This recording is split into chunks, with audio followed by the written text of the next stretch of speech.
Podéis ir activando las cámaras y quería decir que, bueno, que llevo viendo al menos a 200 personas conectadas, que para nosotras pues es de agradecer porque es un poco pensar que esto que se empezó en el 18 de compartir, de ser generosos con la información, el esfuerzo que hay desde todos los ámbitos en poder contar lo que se ha hecho, simplemente contar lo que se ha hecho, pues que cada vez interesa a más gente, ¿no? Para nosotras es un reto poder mantener estos cursos y el listón y bueno, pues esperamos que la jornada de hoy haya sido muy productiva y mañana continuamos un poco con dónde se ha quedado hoy de qué hacemos con obras que son complicadas de tratamiento.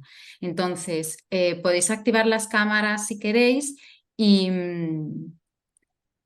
y Si voy te a... parece, Emma, empezamos con las preguntas para Bárbara, que hay muchas preguntas de ese estilo Vale, técnico. Si puedes conectar tu micrófono, Bárbara, por Sí, favor. ya está.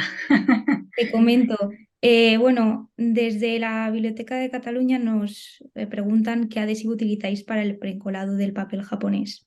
Sí, Luego también han comentado si hacéis pruebas o habéis hecho pruebas con Clucel-M, que comenta que tiene una mayor adherencia. Y bueno, muchas personas tienen curiosidad por saber dónde se puede conseguir el papel de japonés de 1,6 gramos. Y bueno, ve respondiendo estas. Sobre todo, sé que utilizas el almidón. También preguntan cuántas aplicaciones de almidón realizas para los papeles precolados. Bueno, este tipo de preguntas técnicas vale, que todos tenemos curiosidad. vale. Adelante. Bueno, sí, fundamentalmente en la biblioteca el adhesivo que más utilizamos es el almidón. A mí es el que más me gusta por todo lo que creo que os he contado. Me ha faltado tiempo, pero bueno, al final de lo que se trata es de aplicar la mínima cantidad de humedad y bueno, si os leéis, por ejemplo, el artículo de Jacobi, sí que se ve que a veces migra más con un exceso de aplicación de etanol que de agua, ¿no? Entonces, bueno, se hace una única aplicación de almidón. Tú preparas el preencolado, como he grabado en el vídeo, sobre similar y aplicas una única capa de almidón. Sí que es importante que la extendáis mucho porque de lo que se trata es de que sea lo más uniforme posible para que la adhesión sea lo más uniforme posible. Y bueno, y es un almidón muy diluido. Hay gente, por ejemplo, a Arsenio le gusta añadir un porcentaje de metilcelulosa porque se supone que aumenta la flexibilidad. Yo, desde mi experiencia práctica, no noto grandes diferencias. Sí noto muchas diferencias cuando no realizas bien el adhesivo, por ejemplo, de almidón, que se nota mucho en el brillo que te queda cuando despegas ese preencolado, tú ves el brillo que te queda y entonces, bueno, dependiendo de ese porcentaje de almidón, pues te queda más o menos brillo y evidentemente más cantidad de adhesivo, que a veces hace que no pegue bien ese preencolado del adhesivo que sea. El Cruz LM no lo he probado, no, la verdad es que no. Y, no sé si ya he respondido, ¿no? O sea, es solo una capa de almidón. Sobre todo que la extendáis mucho, es complicado de hacer, por eso he dicho que necesitáis probablemente esa brocha japonesa, porque con una paletina es mucho más difícil en papeles de bajo gramaje hacerlo muy bien, ¿no? Y el de 1,6 gramos lo compramos por primera vez este invierno, fue a través de Arte y Memoria. Podéis ver, por ejemplo, la página de Hiromi Paper, que ahí os viene todos los papeles preencolados, o sea, todos los papeles en bobina que existen. Y ahí, ayer vi, o esta semana he estado consultando, pues hay de 1,6, de 2, de muchos más gramajes de los que solemos comprar. Y a través de vuestras comercializadoras, si no, os buscan los papeles. O sea, que bueno. Y no sé, había otra pregunta por ahí sobre los tintes, ¿no? Sobre teñir, creo, los papeles, teñirlos con algún color. Y bueno, esto Sí, sí, sí, Bárbara, había una pregunta de que si utilizabais, si los teníais, ¿qué producto utilizabais? claro, claro. Pues mira, yo sobre esto también he tenido muchas discusiones con Arsenio muchas veces porque él es un romántico de los tintes naturales. Y de hecho, pues la última vez que hicimos compra de material, compró pues para el Campeche, muchos tintes, ¿no? Porque él siempre tenía la idea de hacer un proyecto de teñir papeles con tintes naturales. Y yo siempre he tenido la duda de si esos tintes envejecían bien, porque muchas veces pueden acidificar el soporte, ¿no? Y ya que yo, por ejemplo, en las reintegraciones cromáticas que hago y cuando teñimos papeles, tiendo a utilizar el acrílico, casi siempre, porque, por ejemplo, si tiño con acuarela, tengo siempre la duda de que esa acuarela vaya a moverse, ¿no? A tener que a veces me ha ocurrido, ¿no? Y porque, por ejemplo, decía el señor, bueno, pero es que podemos aplicar alumbre para que se fije ese tinte. Y digo, bueno, pero es que si tengo los acrílicos que no se mueven y que son estables a largo plazo, entonces, bueno, mi decisión siempre es, normalmente por prudencia, utilizar los acrílicos. Y es lo que he hecho. Prácticamente no lo he hecho nunca, lo he hecho para preparar esta conferencia y fue, ya os digo, a raíz de una pregunta de una becaria de Alba que tenemos ahora, la becaria Formarte, pero bueno, me parecía interesante que dejara ahí abierta la puerta a tener esos preincolados, sobre todo para trabajos así muy puntuales y muy especiales. Ahora, vale. Gracias, Bárbara. Me preguntaba a María Dolores Nieves Pachón, que es una compañera que está en Alemania, de los tratamientos acuosos y después el tratamiento con fitatos, que si empleasteis el floating o llamado método de flotación para que la inversión no sea tan agresiva en los documentos muy frágiles. Sí, y después también te diré esto, que, a ver, yo os mostré, por ejemplo, alguna imagen en donde, pues, si no hubiera tenido, había alguno que había estado previamente restaurado y entonces tenía unas láminas de papel glacé adheridas, había que eliminarlas. Por lo tanto, ya suponía una humectación y se decidió hacer un tratamiento con fitatos. Ese mismo tipo de papel, si no tuviera esta problemática, pues dudaríamos bastante tratarlo con fitatos por lo que supone de someterlo a los procesos acuosos. Yo, si me permitís, ya que a Bárbara me quedaba una duda, es que quise ponerla en preguntas, pero no sé si es que nosotros no podemos. Tratáis dos cosas, desacidificáis las hojas que, bueno, que nos ha explicado que lamináis, y otra es, cuando hablabais de tinte, porque te hiciera una pregunta de tintes de tintado, ¿no?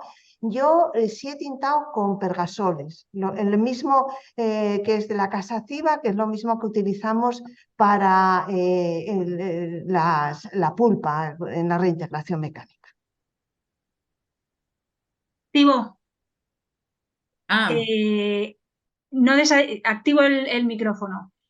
Bueno, claro, yo, o sea, luego, por ejemplo, hay tintes para textiles, ¿no? Que actualmente nosotros no disponemos de ellos. Yo siempre trataría de utilizar un tinte que fuera estable a largo plazo y comprobado, ¿no?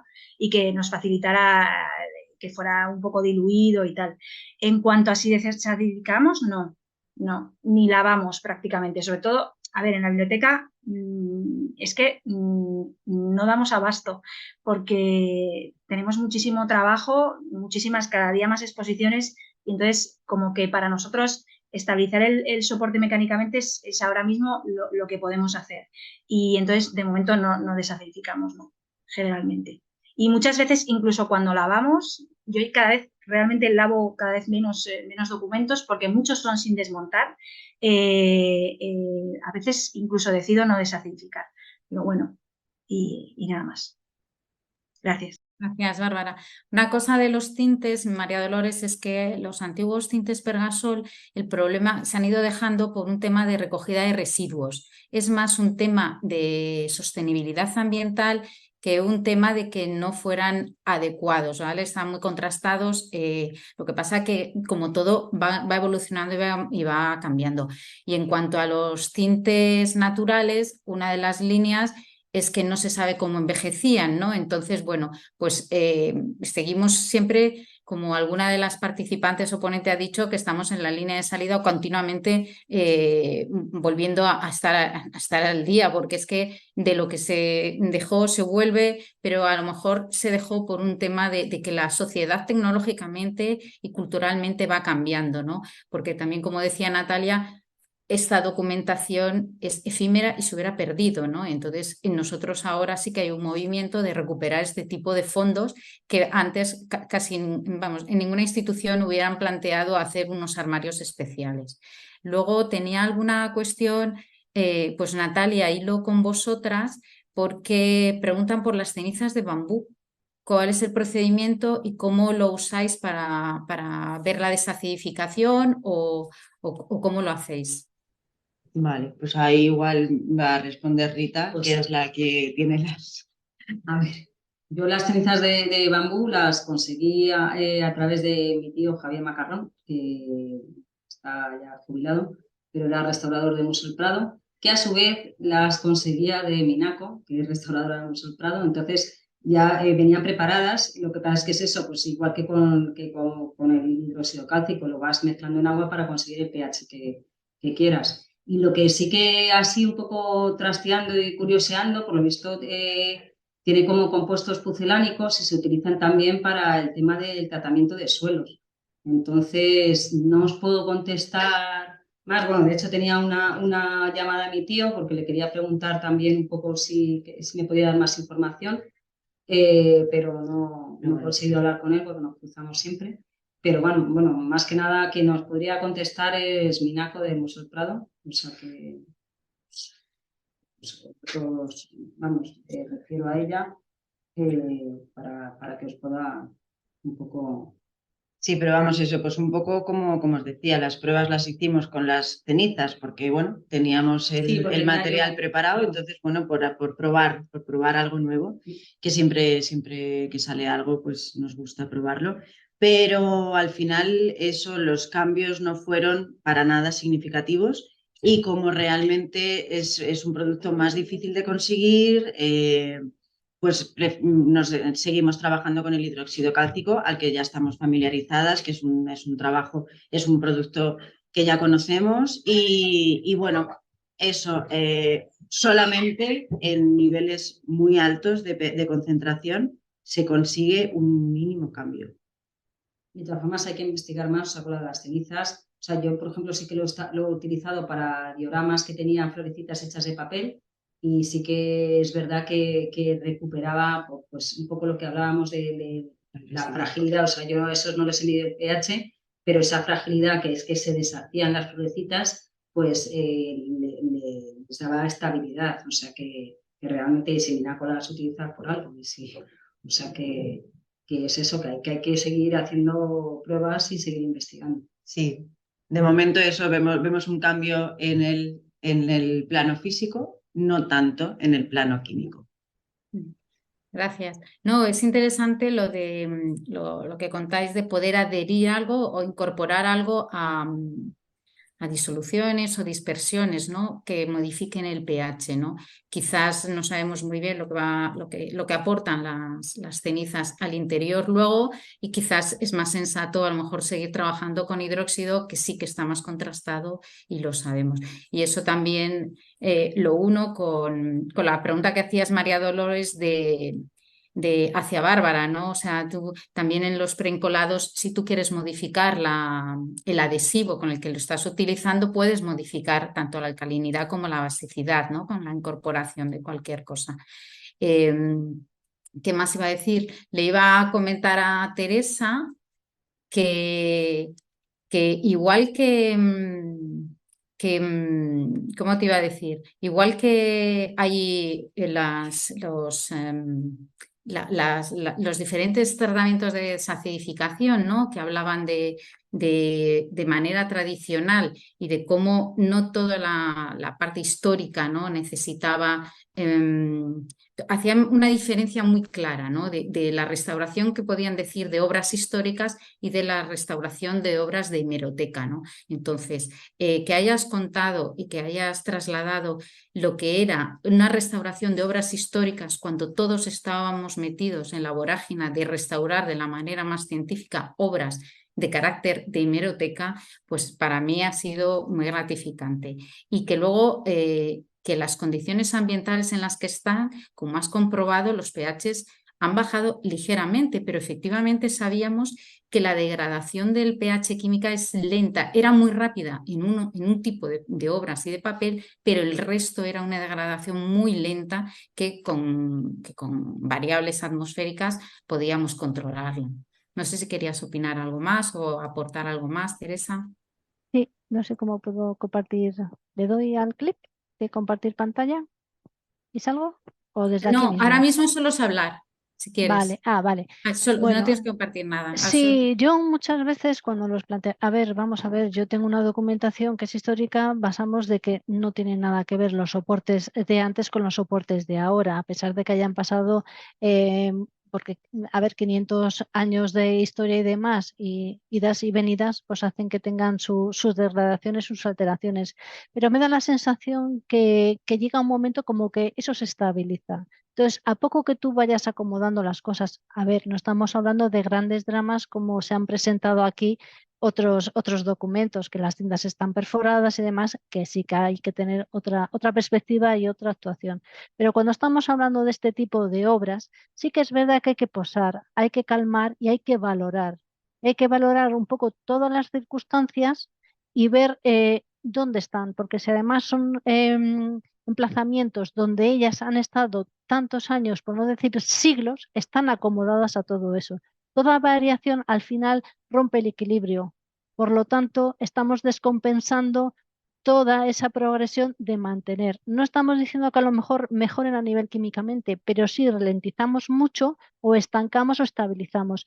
¿Qué es mejor? Tener esa opción a intentar modificarlos de otras maneras, añadiéndoles más elementos, variando mucho las condiciones, etcétera, etcétera. Entonces, esas cosas son las que hay que tener en cuenta cuando se afrontan cosas de estos niveles con estas características y con estos condicionamientos. Eso es tener otra perspectiva y otra visión, otra mirada de lo que es la restauración, pero con este tipo de documentaciones. No estamos hablando de las muestras que nos ha puesto Dolores o otro tipo de cuestiones. Evidentemente, si tienen la del Museo de Ciencias Naturales, estas obras que tienen un 3, evidentemente es muy complicado remontarlas a que tengan ni siquiera, vamos, ni un 6. Es que yo eso ni lo contemplo ni se me pasa por la imaginación. O sea, que no os desesperéis porque eso está dentro de lo normal. Pero si conseguís mantenerlas quizás en un 4 y con eso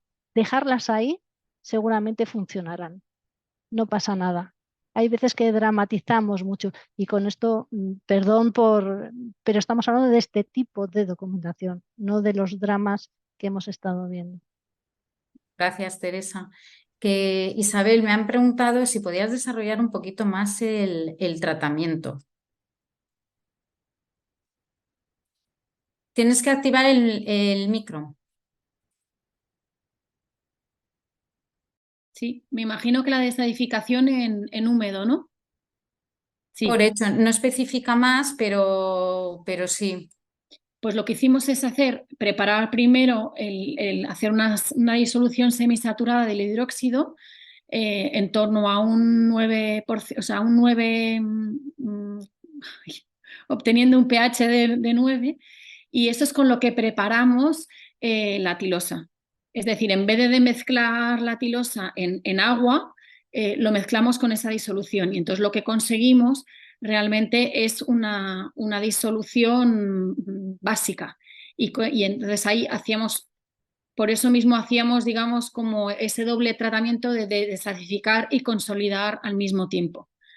Realmente es utilizar esa disolución en vez de diluirlo en agua. También por una cuestión práctica, porque estábamos hablando de 3.000 hojas. Evidentemente no todas lo precisaban, pero estamos hablando de un gran volumen y cuando estamos hablando de unos tiempos determinados y de unos presupuestos determinados, aquí no me refiero tanto al coste de los materiales, sino también al coste de personal, pues evidentemente todo eso son cuestiones que a nivel empresarial tenemos mucho, mucho en cuenta. Y luego quería aprovechar también a preguntarle a Bárbara, porque nosotros también teñimos con acrílicos y la desventaja que hemos tenido es verdad que cubre, que controlamos muy bien ahí las tonalidades y sabemos que son estables. Lo que nosotros sí nos hemos dado cuenta es que no sé si tú has observado lo mismo, es que a la hora de desfibrarlo, las fibras como que se acortan. Entonces, por ejemplo, nosotros si lo queremos desfibrar, lo tenemos que desfibrar en húmedo. Entonces es verdad que al humectarlo ligeramente, pues recuperamos, digamos, el largo de las fibras, pero si lo tenemos que cortar en seco, hemos notado como que la fibra se rompe. Y eso no lo hemos notado, digamos, con ningún otro tinte. No lo hemos notado ni con las acuarelas, ni antiguamente cuando también hemos utilizado las cibas o tintes naturales. Eso no nos ha ocurrido. Ya está. Sí, sé lo que me dices. Se queda el papel como rígido. Sí. Se queda más rígido y no desfibra bien. Sí, quizás, por ejemplo, yo cuando tiño, porque claro, no es lo mismo teñir, por ejemplo, cuando pones injertos en una encuadernación que ya tiñes en última instancia, que cuando tiñes una pieza de papel grande. Sí que noto también diferencias en teñir sobre baño, que es como que hay menos cantidad de producto de pintura, digamos, que teñir directamente aplicando ese acrílico con un pincel. Entonces, me parece que queda menos rígido si esa tinción se hace por baño, pero claro, es menos controlado a veces tienes que meterlo varias veces, por ejemplo, no lo sé, podéis probar tal vez con ello. Sí, lo he notado, sí. Y de hecho es un problema porque si quieres colocar una tira como que se te queda cortado ahí raro, sí. Las fibras se acortan, sí. No lo sé, eso es lo único que se me ocurre. Gracias. Bueno, es uno de los problemas de tratamientos multifuncionales, ¿no? Que al final tienes que teñir, consolidar, como dices Isabel, ¿no? Introducir la metilcelulosa para utilizarla como medio de llevar el hidróxido y a la vez como medio de consolidación. No estamos tan lejos de aquellas primeras investigaciones que intentaban reforzar el soporte mediante diferentes adhesivos, ¿no? Cuando se salían de los acrílicos o de los sintéticos hechos, tiraban hacia un tipo de adhesivo más natural que era precisamente el almidón y lo que les pasaba era la dureza que tenía, ¿no? Y cómo flexibilizarse. Entonces veo que es un círculo perfecto de cómo empezaron Barrow y todos los investigadores al principio y cómo estamos nosotras pues y casi igual. Había gente que preguntaba... También es verdad que a la hora de aplicarlo, a mí me ha parecido una aplicación muy fácil. O sea, la verdad es que luego es muy ágil. O sea, porque a pesar de tener el hidróxido, la impregnación, o sea, penetra, la adherencia es óptima y luego la agilidad de aplicación. Gracias. Y luego hay gente que pregunta por el pH. Bueno, no hemos querido centrar el curso en técnicas analíticas porque va como un poco separado, ¿no? Entonces entrábamos ahí en un aspecto que es colateral, que está al lado y en el cual nos apoyamos, pero quizás no todo el mundo dispone de las técnicas analíticas, ¿no? Entonces preguntaban por el pHímetro, pues hay pHímetros de contacto, supongo que cualquier marca de electrodo plano o electrodo de disoluciones para los nuevos geles que tienen diferente viscosidad, y luego también están las tiras medidoras de pH con un indicador de color impregnadas que son muy útiles, ¿no? Entonces, bueno, pues no hemos querido abrir esta parte de analítica porque yo creo que no era el momento ni era el foro. Y bueno, si tenéis cualquier duda de la parte de analítica o de modelos, me escribís a cualquier mensaje y contestamos. No sé si hay alguien que quiere aportar algo más, no sé si hay alguna duda más. Tienes que activarte el micro, Bárbara. Sí, quería decir una cosa que no me ha dado tiempo porque como al final he ido tan rápido, que es una idea para que además vosotras que sí que tenéis la capacidad de investigar, podéis investigar. Se me ocurría que tal vez se pueden fabricar papeles para hacer preencolados con cierta reserva alcalina. No sé si eso puede ser a la postre contraproducente con las tintas, porque como hay que tener tanto cuidado con la reserva alcalina y las tintas. Pero bueno, se me ocurría que, por ejemplo, se podrían fabricar papeles en bobina en que la propia fabricación, digamos, una ligera reserva alcalina. Y ahí lo dejo para las que podéis investigar. Aquí. Pues mira, hilo, porque parte de esa gente que entró en el CECOMI, como no estaba implantada la reserva alcalina como norma en la producción industrial, que llegó entre los 80 y en los 90, una de las preocupaciones que tenían era cómo hacer o cómo poder ayudar a los artistas que sí querían conservar su obra, ¿no? Entonces, parte de todas las investigaciones que hicieron de los papeles venía con diferentes soluciones y cómo de manera casera los artistas podían sumergir sus obras para conservarlas en esa especie de conciencia de conservación global. Entonces, sí, hay muchas líneas abiertas porque esa es una. No sé si dejar reserva alcalina con un tisú se conseguiría, porque al final tú tienes que llevar la partícula al interior de tu malla, de tu red del papel, por eso ya se habló del tamaño al inicio de las investigaciones, por eso está la nanotecnología, que lo que hace es disminuir el tamaño para ver si con un solvente eres capaz de introducirla. Y bueno, mañana hablará Sara también de cómo estamos intentando llevarlas a través de procedimientos acuosos que a la vez que nos refuerzan intentamos utilizar el agua para llevarlo. Pero bueno, es complicado. Pero en líneas de trabajo hay muchas, porque se me ocurre, ya me estaría comprándole los dibujos a Natalia y a todo el CSIC para probar diferentes temperaturas y humedades y ir conservándolos en frío durante años y a ver cómo evoluciona ese pH. Entonces, estoy ahora ya por empezar a hablar con cámaras frigoríficas y a ver cómo evoluciona toda esa colección. Entonces, como proyectos y líneas de investigación hay muchas y bueno, pues en cualquiera que participemos está bienvenida.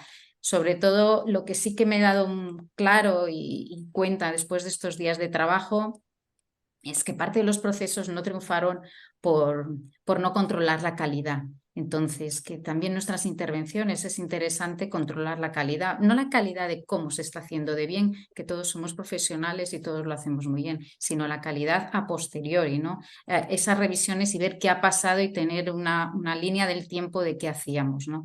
El proceso Booksaver, el proceso Booksaver, el suizo, triunfaba solo por eso, por sus estándares de calidad, que lo único que hacían era un seguimiento. Y si las obras no pasaban un filtro, paraban todo el proceso. Entonces, quizás pues, el resumen o la anécdota que más he sacado de todo es que ese control de calidad de todo, de los residuos, de lo que hacemos, del por qué lo hacemos, era muy interesante y es quizás esto de trayectos de la desacidificación es el objetivo o lo que me llevo. Me preguntaban también lo de por qué la planta de Vitoria, de Vizcaya. Como van a hablar mañana, no he querido entrar en ello y no voy a contestar hoy porque mañana hay una ponencia específica de ella y entonces las dudas que surjan ya las vemos mañana. Y bueno, no me quiero extender mucho más. Muchísimas gracias Emma, yo creo que la pregunta que ha hecho Bárbara, ya se está comercializando un tisu, un papel japonés tipo nao fino con reserva alcalina.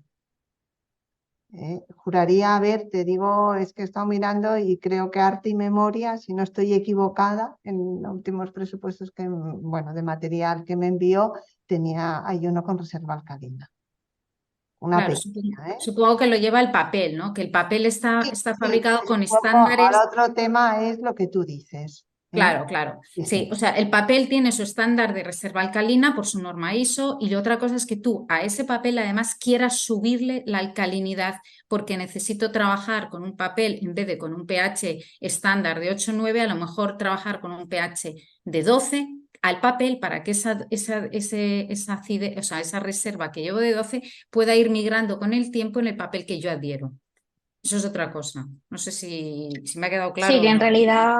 Sí, que en realidad es lo mismo que se ha estado haciendo cuando intercalábamos papeles con reserva alcalina en aquellos libros en los que no se podía realizar otro tipo de tratamiento. Es lo mismo, solo que adherido con un adhesivo. Efectivamente. ¿Hasta qué punto se puede considerar que dejas una reserva alcalina? Porque, como ha dicho Elena y ha comentado, si definimos el término de desacidificación como tener partículas dentro del papel, pues ahí ya sí que habría que replanteárselo. Bueno, no sé, yo creo que no quedan... Sí. Sí, yo al hilo un poco también de lo que plantea Bárbara sobre aplicar, digamos, un soporte con reserva alcalina, yo lo llevaría a, por ejemplo, la gelatina tipo A, la tipo B, pero bueno, que está preparada en en un medio alcalino y luego le hacen un tratamiento ácido, precisamente porque consideran que la gelatina tiene un pH demasiado básico y a lo mejor para nosotros sería bueno que se quedaran precisamente, que no le aplicaran el resto de ese tratamiento ácido para dejarlo como en un pH neutro, porque a nosotros a lo mejor lo que nos interesaría también es tener como una gelatina ya con esa reserva alcalina que entonces aplicaríamos directamente. Eso también me parece como otra línea interesante. Vamos, aplicar ya directamente, digamos, un adhesivo ya como lo que hemos preparado, pero sin tenerlo que preparar. Eso que dices a la gelatina, yo creo que esa Carmen Sistac tiene estudios añadiéndole.